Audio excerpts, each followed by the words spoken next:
చిన్న అరణ్యంలో ఒక పెద్ద వటవృక్షం ఉండేది.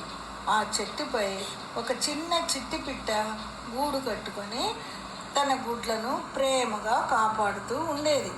ఒకరోజు ఓ పాము వచ్చి ఆ గూటికి చేరి గుడ్లను తినేసింది.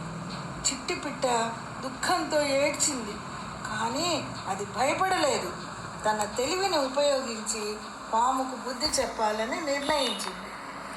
మరుసటి రోజు చిట్టి రాజభవనానికి వెళ్ళింది.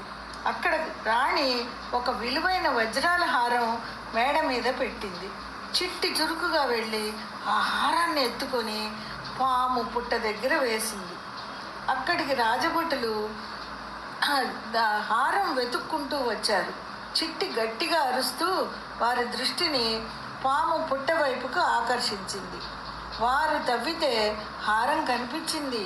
పాము కూడా కనిపించడంతో దాన్ని కర్రలతో కొట్టి చంపివేశారు.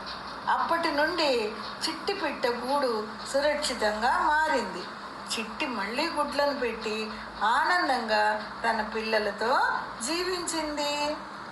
ఇందులో నీతి ఏమిటంటే, తెలివి ఉన్నవాడు ఎంత బలమైన వాడినైనా ఎదురుగా నిలబడగలడు.